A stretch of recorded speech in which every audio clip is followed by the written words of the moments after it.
El Reino de Dinamarca es el país más grande de Europa después de Rusia y ocupa el 12º lugar en el mundo por superficie.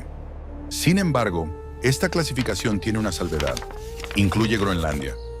Oficialmente, Groenlandia no es un estado independiente, sino que goza de autonomía dentro del reino danés. Con el tiempo, esta autonomía se ha ampliado considerablemente, pero aún no ha pasado a ser una independencia total. Así, Dinamarca, que por sí sola es 2 veces más pequeña que Portugal, posee oficialmente territorios de ultramar tan grandes como, por ejemplo, Irán e Irak juntos. Hoy hablaremos de cómo la diminuta Dinamarca llegó a ser dueña de la isla más grande del planeta. Viajemos primero 1000 años atrás, a la época de los formidables vikingos. En la segunda mitad del siglo X, una familia de Thorvald Asvaldsson vivía en Noruega. Fieles a los estereotipos vikingos, eran conocidos por sus temperamentos salvajes.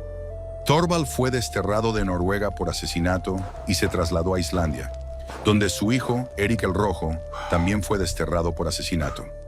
Como Islandia ya era el punto más lejano del exilio, Erik decidió probar suerte buscando nuevas tierras hacia el oeste. Para entonces, los islandeses ya habían oído hablar de una tierra cercana, según la describía otro vikingo, Gunnbjörn Ulfsson, cuyo barco había sido desviado muy lejos de su rumbo por una tormenta. Así, Erik el Rojo descubrió la isla, la llamó Groenlandia y fundó allí la primera colonia.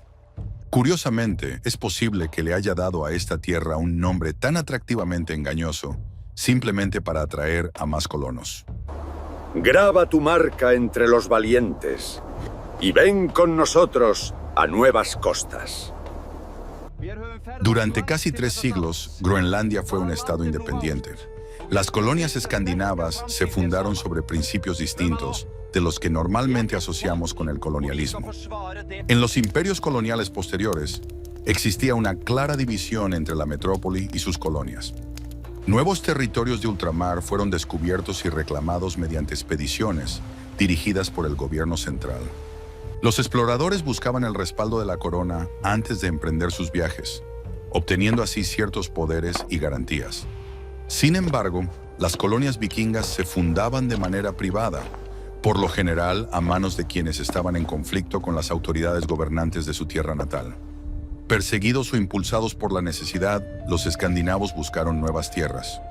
Algunos, como Erik el Rojo, simplemente buscaban un lugar donde establecerse, mientras que otros reunían grupos de aventureros afines y reclamaban nuevos territorios por la fuerza. En consecuencia, estos nuevos asentamientos se convirtieron en estados independientes y, a menudo, mantuvieron relaciones tensas con sus antiguos compatriotas. Groenlandia siguió siendo una república soberana hasta 1261, cuando las duras condiciones de vida en la isla llevaron a sus habitantes a aceptar la protección de los reyes noruegos. Incluso entonces, la isla conservó su autonomía interna. Sin embargo, poco más de un siglo después, Noruega, que también atravesaba dificultades económicas, primero se unió en una unión con Suecia, y luego ambos estados se unieron a Dinamarca en la llamada Unión de Kalmar.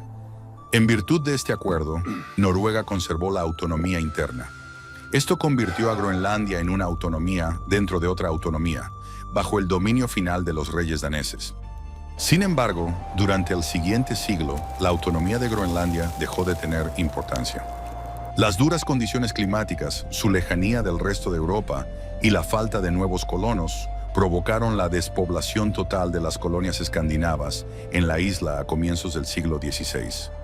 Durante este periodo, una serie de levantamientos contra el poder real danés en Suecia condujo a la disolución de la unión entre los 3 estados. Suecia salió de la Unión de Kalmar, dejando a Dinamarca y Noruega como la Unión Dano-Noruega, con Dinamarca manteniendo el papel dominante. Cuando quedó claro que ya no quedaban escandinavos en Groenlandia, Dinamarca hizo varios intentos de recolonizarla, y para el siglo XVIII se habían restablecido asentamientos permanentes. Así, la conexión entre Groenlandia y Noruega, que desde un principio había sido frágil, se sostenía únicamente en un acuerdo de siglos de antigüedad. Además, este acuerdo se celebró entre un estado que ya estaba bajo dominio danés y una población isleña que había desaparecido por completo. En la práctica, Dinamarca trató a Groenlandia como su provincia. La cuestión quedó definitivamente zanjada durante las guerras napoleónicas. Dinamarca se alineó con Francia, lo que la arrastró a un conflicto con Suecia, que formaba parte de la coalición antinapoleónica.